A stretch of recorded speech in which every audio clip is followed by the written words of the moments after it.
आप सभी को नमस्कार। देखिए बच्चों, हमने कंप्यूटर के प्रश्नों को देख चुका था, जिसमें से हम लोगों ने बताया आपको 500 प्रश्न हम लोग देख चुके हैं। आज से हम सामान्य विज्ञान के प्रश्न देखेंगे। मैं चाहता हूँ आप सामान्य विज्ञान को एकदम अच्छे से तैयारी रखें, क्योंकि अभी प्रयोगशाला का एग्ज़ाम होने वाला है ना, प्रयोगशाला का एग्ज़ाम। तो यहाँ से अगर आप प्रैक्टिस करेंगे तो आपका ज़्यादा से ज़्यादा नंबर कवर हो सकता है। तो इसीलिए सामान्य विज्ञान का प्रेफरेंस ज़्यादा दीजिए। अभी प्रयोगशाला का जिन्होंने फॉर्म भरा है, आने वाले समय में हॉस्टल वार्डन, जितने भी एग्ज़ाम होंगे सारे प्रतियोगिता परीक्षा की दृष्टि से महत्वपूर्ण होंगे। देखिए, मैं 20-20 क्वेश्चन के सेट लाऊंगा आपके लिए, कम से कम मैं 15 सेट लाऊंगा। तो आप समझिए 15 से 10 सेट तो आपके रहेंगे ही। अगर मैं 10 सेट भी लाता हूं तो 200 क्वेश्चन आपके लिए यूँ हो गया। चलिए, मैं आप अगर अच्छा रिस्पांस आपका रहा तो मैं 20 सेट सिर्फ सामान्य विज्ञान से अभी कंटिन्यू लाऊंगा। ठीक है, हो सकता है 10 दिन के अंदर 20 सेट आ सकता है, या तो 20 दिन भी लग सकता है। तो आशा करता हूँ आप सभी का रिस्पांस इस वीडियो में अच्छा रहेगा, और फिर उसके बाद हमारा साइंस का भी एक पोर्शन मजबूत बन जाएगा, ताकि आप जितने भी प्रश्न बनाएं और ध्यान से बनाएं। ठीक है, क्वेश्चन को जो भी है आप क्वेश्चन को शॉर्ट तरीके से लिख से और लिखिएगा और उसका नोट्स बनाइएगा। देखिए कैसे बनाइएगा, अगर मैं एमसीक्यू पढ़ा रहा हूँ तो आप एक कॉपी लीजिएगा। कॉपी में जैसे लिखा है क्वेश्चन, रक्त के जमाव के लिए कौन सी आवश्यक विटामिन है, तो आप शॉर्टकट में लिखिए, पहला लिख लीजिए रक्त के जमाव में विटामिन, फिर पूरा विटामिन का नाम लिख लीजिएगा। ठीक है, उसी प्रकार से पढ़िएगा ताकि आपसे क्वेश्चन बन जाए एग्जाम के लिए। इसका प्ले लिस्ट में मैं आपको बना के दे दूंगा। साइंस के रहेंगे, टोटल मेरा टारगेट है कि आपको 500 प्रश्न का एक सेट ला के दे दूँ। चाहूँ तो मैं एक मैराथन क्लास भी चला सकता हूँ, पर मैं मैराथन क्लास के तौर पे इसको नहीं बनाऊंगा वीडियो, क्योंकि मैराथन क्लास बहुत बड़ा भी बन जाता है, उससे लोगों का रिस्पांस भी अभी अच्छा नहीं मिल रहा है। आप लोग व्यूज़ देते हैं लेकिन लाइक नहीं देते हैं, तो इससे वीडियो बनाने में थोड़ा प्रॉब्लम होता है, आप समझते नहीं हैं। इसीलिए मैं आज सिर्फ साइंस के क्वेश्चन ला रहा हूँ, 20 क्वेश्चन ला रहा हूँ। जब तक 500 क्वेश्चन नहीं होंगे साइंस के, हम इतने प्रैक्टिस कर लेंगे कि हमसे एग्जाम में क्वेश्चन नहीं छूटना चाहिए एक भी। चलिए आज का पहला प्रश्न देखते हैं, रक्त के जमाव के लिए। हाँ, मैं बता दूं सबसे पहले, इसमें आपका बायो का प्रश्न होगा, साइंस और टेक्नोलॉजी के प्रश्न होंगे, टेक्नो के, और उसके बाद मतलब फिजिक्स का हो गया और रसायन का होगा। ये चारों पोर्शन हम लोगों ने इसमें लिया है। क्वेश्चन में आपको मिक्स क्वेश्चन मिलेंगे, तो आशा करता हूँ आप अच्छे से वीडियो को शुरू से लेकर लास्ट तक देखेंगे। चलिए पहला क्वेश्चन देखते हैं, रक्त के जमाव के लिए कौन सा विटामिन कार्यरत है? बताइए, रक्त का जमाव के लिए कौन सा विटामिन जरूरत होता है? तो इसका आंसर हो जाएगा ऑप्शन सी, विटामिन के होता है, याद रखिएगा। ठीक है, विटामिन के रक्त के जमाव के लिए। कौन सा विटामिन किसके लिए प्राथमिकता रखता है, आपको ध्यान से वो सब याद रखना होगा। ठीक है, क्योंकि उससे क्वेश्चन बनेंगे। चलिए नेक्स्ट सेकंड क्वेश्चन देखते हैं, कार्बोहाइड्रेट के अलावा हमारे भोजन में ऊर्जा का प्रमुख स्रोत क्या होता है? बताइए क्या प्रमुख स्रोत है? मैं सिर्फ आंसर बताऊंगा, प्रैक्टिस सेट के रूप में है, तो इसका आंसर हो जाएगा ऑप्शन बी, वसा होता है। याद रखिएगा, ध्यान दीजिएगा, वसा इसका राइट आंसर होगा। चलिए नेक्स्ट देखते हैं, कौन सा पानी में घुलनशील विटामिन है इसलिए इसके प्रतिदिन लेना आवश्यक है? ये इंपॉर्टेंट क्वेश्चन है, एग्जाम में आया था, पीएससी के एग्जाम में भी एक बार पूछ चुका है, और प्यून में एग्जाम में आया था। ठीक है, प्यून के एग्जाम में छत्तीसगढ़ में पूछा है। बताइए पानी में घुलनशील विटामिन कौन सा है? तो इसका आंसर बताइए क्या होगा? इसका आंसर हो जाएगा विटामिन सी। आप विटामिन सी और किस में पाया जाता है? तो विटामिन सी आंवला में भी पाया जाता है, याद रखिएगा। विटामिन ए का सबसे अच्छा स्रोत क्या है? तो अच्छा स्रोत पपीता है, याद रखिएगा। पपीता खाएंगे तो आपको विटामिन ए मिलेगा। साथ ही साथ विटामिन डी का स्रोत धूप है, और विटामिन डी की गोली भी आती है बहुत सारी। धूप, अक्सर धूप विटामिन डी लीजिएगा ही। ठीक है, और भी मैंने बताया कौन सा विटामिन है जो कि पानी में उसमें रक्त जमाने में है साबित, तो विटामिन के। ठीक है, याद रखिएगा। चलो बच्चों नेक्स्ट देखते हैं, क्वेश्चन नंबर चौथा है, हमारे शरीर का तापमान होता है। ये भी क्वेश्चन इंपॉर्टेंट है, ये एग्जाम में पूछ चुका है एक बार। तो बताइए इसका आंसर क्या होगा? तो इसका आंसर हो जाएगा ऑप्शन डी, इसका राइट आंसर होगा।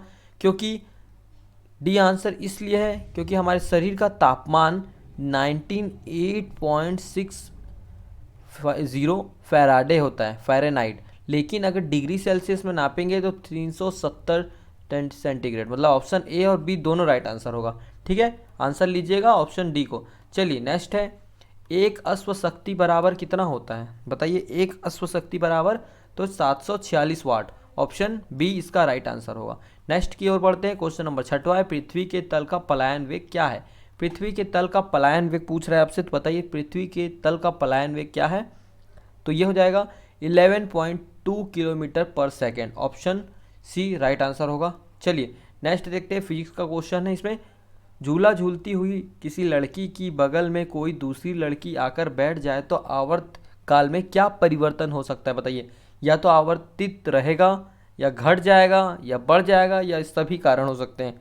तो बताइए इसका आंसर क्या होगा। तो याद रखिएगा अपरिवर्तित रहेगा। ठीक है, आंसर ए होगा। ठीक, चलो नेक्स्ट देखते हैं। क्वेश्चन नंबर 8वां है, पत्ता गोभी का कौन सा भाग खाया जाता है। तो बताइए, आप सभी पत्ता गोभी खाते होंगे, बताइए इसका कौन सा भाग खाया जाता है। तो इसका आंसर बताइए क्या होगा। या तो पुष्पक्रम होना चाहिए, या तो वानस्पतिक कालिक, या पत्तियां, या फूल। बताइए कौन सा भाग खाया जाता है। तो याद रखिएगा इसका वानस्पतिक कालिकाएं खाया जाता है। इसका आंसर हो जाएगा ऑप्शन बी। चलिए नेक्स्ट क्वेश्चन है, क्वेश्चन नंबर 9वां है, बंची टॉप रोग किस फसल के कारण होता है। रोग कौन से पेड़ से क्या किस प्रकार का रोग होता है, और रोग महत्वपूर्ण टॉपिक है, तो आप ध्यान से उसको भी देख लीजिएगा। हालांकि मैं प्रैक्टिस कराते रहूँगा तो आपसे बन जाएगा। बताइए बंचिंग टॉप रोग कौन से में से होता है, किसके कारण होता है। तो याद रखिएगा केले के कारण होता है। इसीलिए कच्चा केला झन खाबेगा, कच्चा केला खाबे तो तोला रोग हो जाए, इसीलिए कच्चा केला झन खाबे। चलिए 10वां देखते हैं, सर्वप्रथम कोशिका का पता किसने लगाया था। किसने क्या खोजा है, कब खोजा है, और उसके जनक कौन है, इंपॉर्टेंट है ये भी। बताइए इसके जनक कौन है। तो याद रखिएगा रॉबर्ट हुक कोशिकाओं का पता लगाने वाले पहले वैज्ञानिक है, Robert Hooke. Option B right answer होगा। चलिए क्वेश्चन नंबर 11वां देखते हैं, भोजन में उपस्थित शर्करा को मल्टोज में बदलता है। कौन सा कारण है जो भोजन को मल्टोज में बदलता है। तो याद रखिएगा टाइलिन है। ऑप्शन ए राइट आंसर होगा। नेक्स्ट की ओर बढ़ते हैं, क्वेश्चन नंबर 12वां है, आँख के किस भाग को नष्ट होने पर आँखों की रोशनी समाप्त हो जाती है।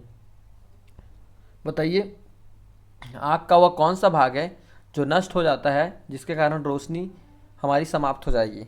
तो बताइए, याद रखिएगा ये कॉर्निया होगा। कॉर्निया का इलाज नहीं है, बाकी सब आप रेटिना को भी दिखा सकते हैं, आइरिस हो सकता है, पिपिल भी हो सकता है। अब आइस को आप ध्यान से रखिएगा, आइस के टॉपिक में बहुत सारे क्वेश्चन हर एग्जाम में पूछे जाते हैं। आपसे पूछ लेगा निकट दृष्टि दोष के लिए कौन सा लेंस, दूर दृष्टि के लिए कौन सा लेंस, सब पूछेगा एग्जाम में, तो आपको बनना है क्वेश्चन। हालांकि मैं इसका लिया हूँ, आपको प्रैक्टिस में आ जाएगा। चलिए क्वेश्चन नंबर 13 है, हीमोग्लोबिन का मुख्य कारण कौन सा है। मुख्य कारक पूछ रहा है कौन सा हीमोग्लोबिन का। तो बताइए हीमोग्लोबिन का कारक क्या है। या तो वो ऑक्सीजन से वहन करेगा, या बैक्टीरिया को नष्ट करेगा, या एनीमिया का निदान करेगा, या सभी। तो याद रखिए इसका आंसर हो जाएगा ऑप्शन ए, ऑक्सीजन का वहन करता है हीमोग्लोबिन। ठीक है बच्चों। चलो क्वेश्चन नंबर 14 है, वनस्पति विज्ञान का पिता किसे कहा जाता है। वनस्पति विज्ञान का पिता किसे कहा जाएगा। तो ये आपका थ्रियोफेटर्स को कहते हैं। ठीक है, ऑप्शन डी राइट आंसर होगा। देखिए डेली अगर आप 20 क्वेश्चन भी लगा रहे हैं तो समझिए आप महीने में कितना क्वेश्चन लगा लेंगे। 600 क्वेश्चन तो आपको यूं ही बन जाएगा। आना कितना है, सिर्फ 2 से 3 क्वेश्चन। प्रैक्टिस डेली करते रहिए, थोड़ा थोड़ा आपसे बनेगा। ठीक है, चलिए क्वेश्चन नंबर 15 देखते हैं, टीबी के टीके की खोज किसने किया था। टीबी के टीके की खोज किसने किया था। आपके पास 4 ऑप्शन है, बताइए टीबी की खोज किसने की थी, मतलब उसके टीके की ना। रॉबर्ट कोच द्वारा किया गया था। ऑप्शन सी राइट आंसर होगा।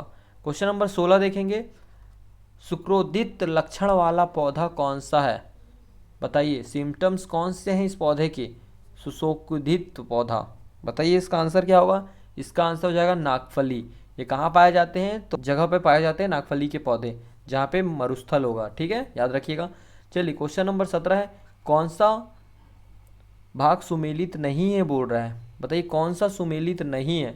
खोज है न्यूट्रॉन की खोज, इलेक्ट्रॉन, प्रोटॉन और फोटॉन की खोज पूछा है। तो बताइए इसमें से कौन सा संयुक्त नहीं है। तो याद रखिएगा ऑप्शन डी फोटॉन नहीं है। फोटॉन की खोज किसने की थी उसको आपको कमेंट में जवाब बताना है। ठीक है, चलिए क्वेश्चन नंबर 18 देखते हैं, ऑक्सीकरण में होता है। तो ऑक्सीकरण में आखिरकार क्या होता है बताइए। ऑक्सीकरण में इलेक्ट्रॉन ग्रहण किए जाते हैं, या तो इलेक्ट्रॉन मुक्त किए जाते हैं, या प्रोटॉन ग्रहण किए जाते हैं, या प्रोटॉन मुक्त किए जाते हैं। तो याद रखिएगा ऑक्सीकरण में इलेक्ट्रॉन मुक्त किए जाते हैं। इसका आंसर ऑप्शन बी होगा। चलिए क्वेश्चन नंबर 19 है, जर्मन सिल्वर किसका मिश्रण है। बताइए जर्मन सिल्वर किसका मिश्रण होगा। तो ये आपका तांबा, जस्ता और निकिल। ऑप्शन डी इसका राइट आंसर होगा, तांबा, जस्ता, निकिल राइट आंसर रहेगा। चलिए क्वेश्चन नंबर 20 है, जल का जमकर बर्फ बनना कौन सा परिवर्तन कहलाता है। तो बताइए कौन सा परिवर्तन कहलाएगा। तो याद रखिएगा ये एक भौतिक परिवर्तन। ऑप्शन ए राइट आंसर होगा। हमने 20 प्रश्न देखा है, नेक्स्ट में हम लोग फिर 20 प्रश्न लाएंगे कल। तो वीडियो को आप लाइक ज़रूर कीजिएगा, शेयर ज़रूर कीजिएगा और सब्सक्राइब जरूर कीजिएगा। आने वाले जितने भी प्रतियोगिता एग्जाम है उसके लिए महत्वपूर्ण प्रश्न है 20। चलिए मिलते हैं नेक्स्ट वीडियो में, तब तक के लिए जय हिंद, जय भारत, जय छत्तीसगढ़।